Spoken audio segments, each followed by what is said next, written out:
The millionaire CEO froze outside his son's bedroom door when he heard the words no amount of money could buy.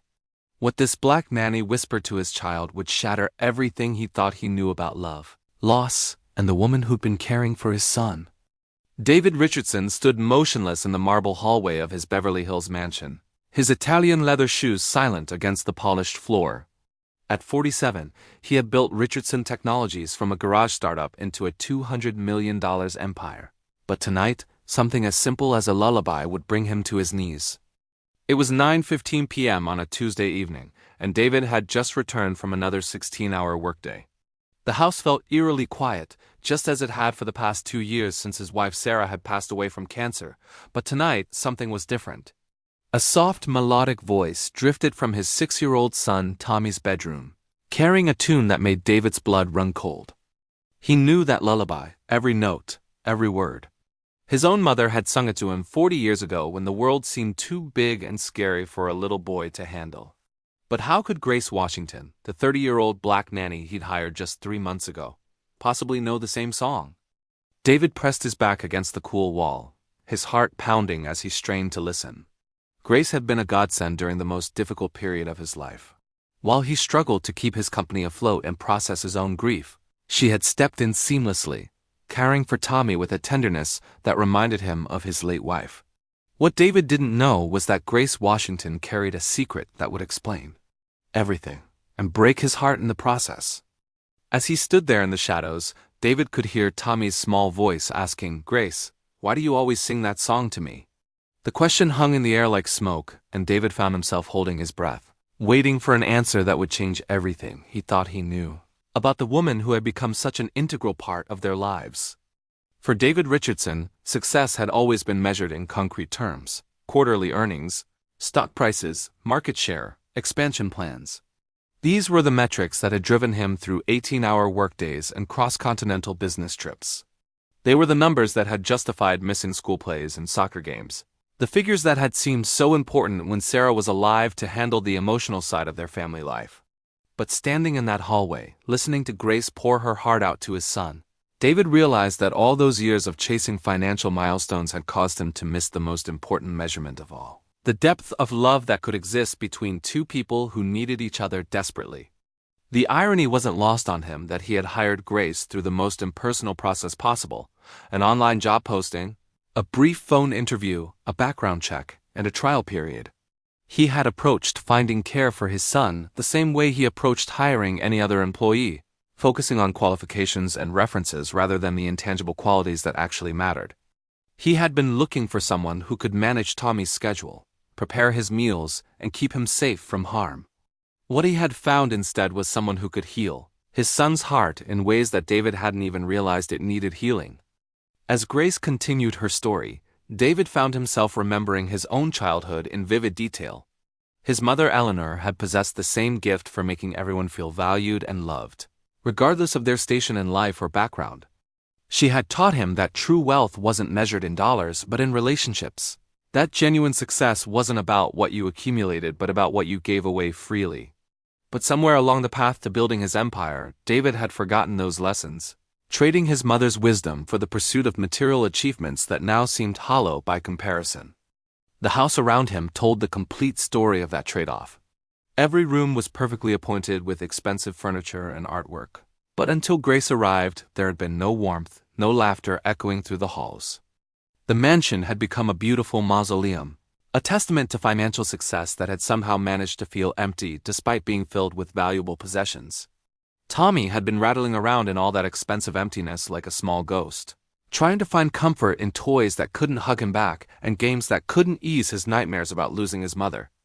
But Grace had changed everything simply by showing up with her heart full of love, looking for a place to land safely. She hadn't rearranged the furniture or redecorated the rooms, but somehow the house felt different now, lived in, loved in, alive again. The kitchen smelled like fresh-baked cookies instead of the catered meals David used to order from expensive restaurants. The family room echoed with Tommy's laughter during their evening games, instead of the silence that had settled over everything after Sarah died. The changes were subtle but profound, like the fundamental difference between a house and a home. Now, as David listened to Grace reveal the sacred connections that had brought her to their doorstep, he understood that his mother had orchestrated something far more valuable than any business merger or acquisition he had ever completed successfully. Eleanor Richardson had arranged for love to find its way back into her grieving family's life, and she had done it by recognizing something special in Grace Washington that David had been too grief-stricken and work-obsessed to see clearly. Grace's response came softly, barely above a whisper, but David caught every heartbreaking word. "Because, baby boy, this is the same song I used to sing to my own little angel before God called him home." David's knees nearly buckled. His own little angel? Grace had never mentioned having children. During the interview process 3 months ago, she had presented herself as a single woman with extensive childcare experience, but she had never spoken about having a child of her own. "What happened to your little angel?" Tommy asked with the innocent curiosity that only children possess. David watched through the crack in the door as Grace smoothed Tommy's sandy blonde hair away from his forehead. Her dark eyes glistened with unshed tears, and her voice trembled as she spoke. "His name was Michael, and he was 7 years old, just 1 year older than you are now. He had the brightest smile and the biggest heart, just like you do." Grace paused, composing herself before continuing. 3 years ago, Michael and I were driving home from his soccer practice, when a drunk driver ran a red light. The doctors tried everything they could, but sometimes God needs his angels back in heaven. Tommy's small hand reached up to touch Grace's cheek. "Is that why you take such good care of me? Because you miss Michael?" What Grace said next would haunt David Richardson for the rest of his life. "Tommy, baby, when I lost Michael, I thought my heart would never work again. I thought I would never be able to love another child without it feeling like I was betraying his memory." Grace's voice broke slightly, but she continued with remarkable strength. "But then your daddy hired me to take care of you, and you know what I discovered?" "What?" Tommy whispered. "I discovered that love doesn't run out. When you love someone who goes to heaven, that love doesn't disappear. It grows bigger, and it looks for new places to live. My love for Michael made me love you even more, not less." David felt tears streaming down his face as he listened to this woman pour her heart out to his son. For 3 months, Grace had been caring for Tommy with the kind of maternal love that David had assumed came naturally to all nannies. He had never imagined that behind her professional demeanor lay such profound personal loss. "Does that mean you love me like Michael?" Tommy asked. Grace kissed his forehead gently. "Tommy Richardson, I love you like you're my own son. Every story I read to you, every meal I make, every time I sing you this lullaby, it's all filled with the love I have for you and the love I still have for Michael. They live together in my heart, and that's what makes both loves stronger. If this story of unexpected love and healing is touching your heart, make sure to subscribe to our channel to discover how the person who thought he had lost everything would find exactly what he needed most." David slumped against the wall, overwhelmed by the magnitude of what he had just witnessed. Here, he had been thinking that he was simply employing someone to help with childcare, when in reality, Grace Washington had been giving Tommy something infinitely more precious, the love of a mother who understood loss. But the revelations weren't over yet. As Grace began to sing the lullaby again, David recognized not just the melody, but specific inflections and pauses that matched exactly how his own mother had sung it decades ago. It was too precise to be a coincidence. "Grace," Tommy interrupted the song, "how do you know that lullaby? Daddy said it was special to our family." Grace's face went pale and David watched as she struggled with how to answer. After a long pause, she took a deep breath and made a decision that would unravel a mystery 40 years in the making. "Tommy, what was your grandmother's name?" "Your daddy's mommy?" "Her name was Eleanor Richardson, but Daddy always called her Ellie. She died when I was a baby, so I never got to meet her." Grace nodded slowly, tears now flowing freely down her cheeks. "Baby boy, I need to tell you something that your daddy doesn't even know. My mother worked for your grandmother's family when I was a little girl. My mama was Eleanor Richardson's housekeeper for 15 years. David's world tilted on its axis. Eleanor Richardson, his beloved mother who had passed away when Tommy was just 6 months old, had employed Grace's mother? The connections were forming in his mind like pieces of a puzzle he never knew existed. "Your grandmother Eleanor was the kindest woman my mother ever worked for," Grace continued. "When I was growing up, my mama would bring me to work sometimes during school holidays. Your grandmother treated me like family. She would sit with me in the kitchen, help me with my homework, and when it got late and I was tired, she would sing me that very same lullaby. Tommy's eyes widened with wonder. So you knew my grandmama? I knew her, and I loved her dearly. She taught me about kindness, about treating everyone with dignity, no matter what color their skin was or how much money they had. Your grandmother Eleanor saw the good in everyone, and she taught me to do the same. David was reeling. His mother had never mentioned a little black girl who spent time at their house. But then again, Eleanor Richardson had been involved in many acts of kindness that she kept private. It would have been just like her to treat an employee's child as part of the family. But Grace wasn't finished with her revelations. There's something else, Tommy. When my son Michael was born, I had no money for a babysitter, and I was working as a nurse at the hospital where your grandmother Eleanor came for her treatments. She remembered me from when I was little, and she insisted on paying for Michael's daycare so I wouldn't have to choose between caring for my son and keeping my job. The pieces were falling into place now. David's mother had been battling early-stage cancer during Tommy's first few months of life. Treatments she had largely kept private, not wanting to worry David while he was launching his company and caring for a newborn. Your grandmother Eleanor didn't just help me financially, Grace continued, her voice filled with reverence. She became like a second mother to me during the hardest time in my life. When Michael was sick with pneumonia as a baby, she sat with me in the hospital for 3 days straight. When I graduated nursing school, she was in the audience cheering for me. And when Michael started playing soccer, she never missed a game. Tommy was hanging on every word, but David felt like the ground was disappearing beneath his feet. His mother had formed a deep bond with this woman and her son, and he had known nothing about it. Tommy baby, your grandmother Eleanor saved my life in more ways than one. And when she got really sick near the end, I was one of the nurses taking care of her. Do you know what she asked me to promise her? What? Tommy whispered. She made me promise that if anything ever happened to her, and if your family ever needed help, I would be there. She said that families take care of families, and that's what we were, family.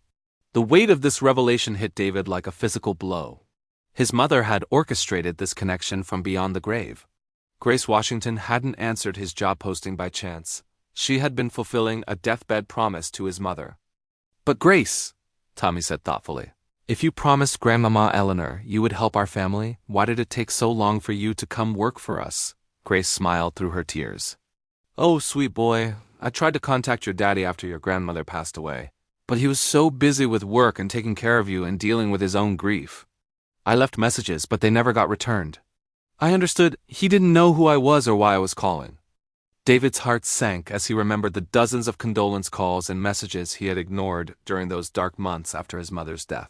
He had been drowning in grief and work, and he had instructed his assistant to handle all the sympathy communications. Grace's attempts to reach out had probably been lost in the shuffle, dismissed as just another well-wisher he didn't have energy to acknowledge. But then, Grace continued, when your mama Sarah got sick, I heard about it through the hospital network. I wanted to help then too, but your daddy didn't know me, and it felt wrong to intrude on such a private time. Tommy nodded seriously. Mama was very sick. Yes, baby boy, she was. And after she went to heaven, I knew your family needed me more than ever. So when your daddy posted that job listing for a nanny, I applied not just because I needed work, but because I needed to keep my promise to your grandmother Eleanor. The room fell silent except for the soft sound of Grace's crying and Tommy's steady breathing as he processed this incredible story. So you came to take care of me because you loved Grandmama Eleanor, and because you miss Michael, and because you promised? I came to take care of you, Grace said, kissing his forehead again, because love brought me here. Your grandmother's love, my love for Michael, and now my love for you all mixed together and led me right where I needed to be. What David witnessed next would be burned into his memory forever. Tommy sat up in his bed and wrapped his small arms around Grace's neck. Grace, do you think Grandmama Eleanor and your Michael are friends in heaven? Grace hugged him tightly, tears streaming down both their faces. Oh, baby boy, I know they are. I know they're both watching over us right now, and I know they're happy that we found each other. And do you think Mama Sarah is with them too? I know she is, Tommy. I know she's so grateful that you have someone who loves you as much as I do. That's when Tommy said the words that finally broke David's heart completely. Grace, I know you're my nanny, but sometimes when you sing to me and take care of me and love me, it feels like you're my mama too. Is that okay? Grace pulled back to look into Tommy's eyes, her own eyes shining with tears and love. Tommy Richardson, it is more than okay. It would be my honor to love you like a mama because that's what your grandmother Eleanor would have wanted, and that's what my Michael would want too. Can I call you Mama Grace sometimes? You can call me whatever makes your heart happy, baby boy. As Tommy settled back into his pillow, Grace began singing the lullaby one more time. But now David understood it wasn't just a song, it was a bridge between past and present.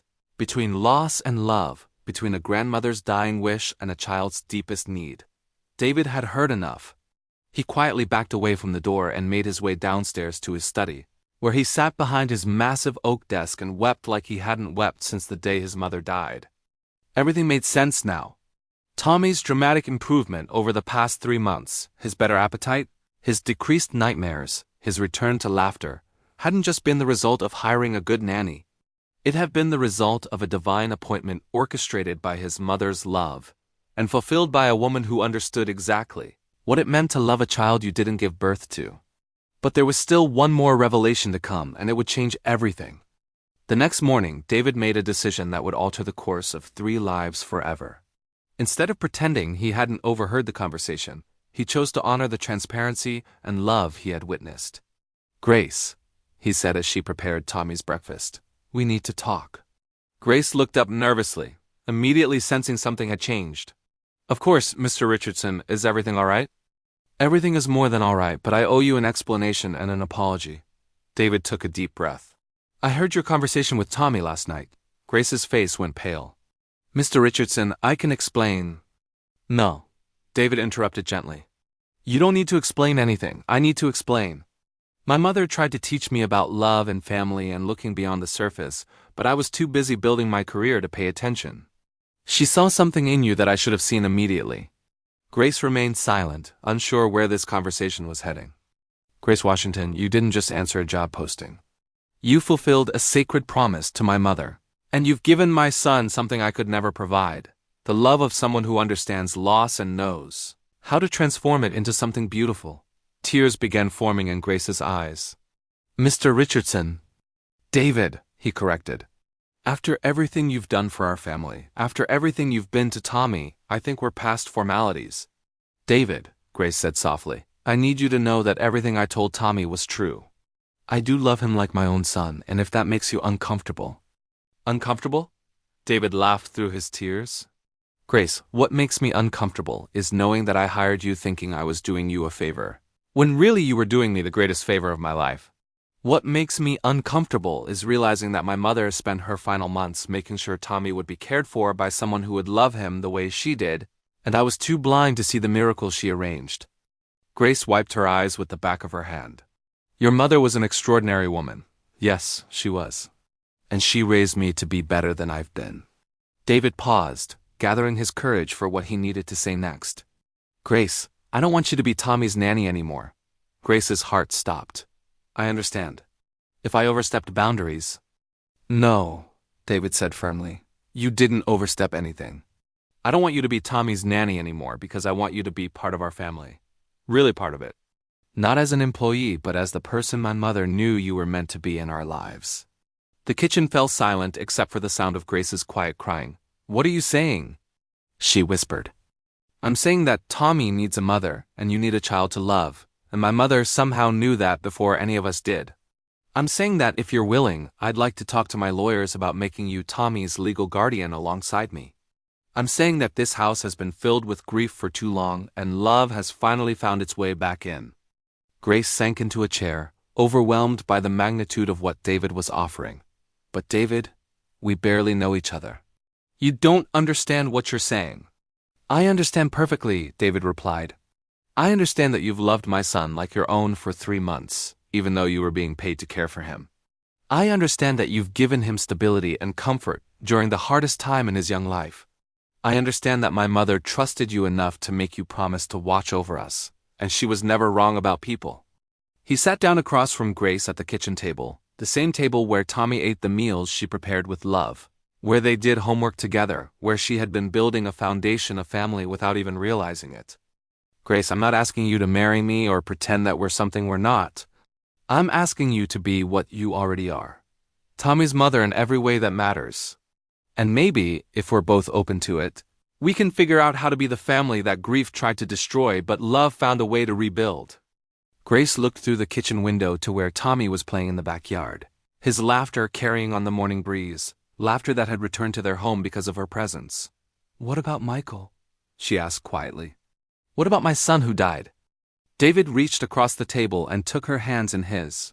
"Michael will always be your first son, just like Sarah will always be my first love. But that doesn't mean our hearts don't have room for new love, does it? Didn't you tell Tommy that love doesn't run out, it just finds new places to live?" Grace smiled through her tears. "You heard everything. I heard everything, and I learned everything. I learned that my mother was still taking care of us even after she died. I learned that love really doesn't have limits. And I learned that sometimes the best things in life come disguised as ordinary arrangements that turn out to be extraordinary miracles."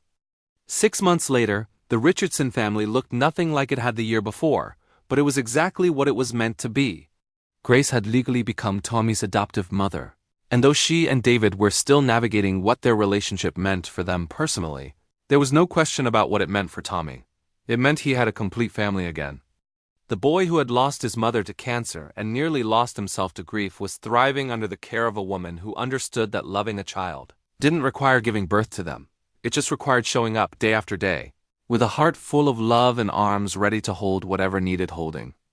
And Grace, who had thought her capacity for maternal love had died with Michael, discovered that hearts broken by loss could be healed by love, and that sometimes the greatest honor you can give to a child you've lost is to love another child with the same fierce tenderness.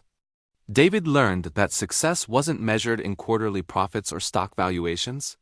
It was measured in bedtime stories read with love, in scraped knees kissed better, and lullabies sung by someone who understood that the most important work you can do in life is raising a human being who knows they are loved. The lullaby still played every night at 9:15 p.m. in the Richardson household, but now it was sung by a woman who was no longer the nanny. She was Tommy's mama, his guardian angel, and the answer to a grandmother's prayer that had been whispered 3 years earlier in a hospital room where love was making promises that would reshape the future. On Tommy's 7th birthday, the same age Michael had been when he died, Grace stood in their backyard watching Tommy blow out his candles, and she felt Michael's presence there too, not as a ghost haunting her happiness, but as a blessing celebrating the beautiful way that love finds a way to continue, even after death interrupts the original plan. David watched his son and the woman who had become his mother, and he finally understood what his own mother had been trying to teach him all those years ago. That family isn't just about blood, and love isn't just about romance. And sometimes the most powerful force in the universe is a grieving woman's promise to care for someone else's child as if they were her own. The millionaire who thought he had lost everything discovered that he had actually found everything that truly mattered. And the nanny who thought she was just taking a job discovered that she was actually fulfilling her destiny.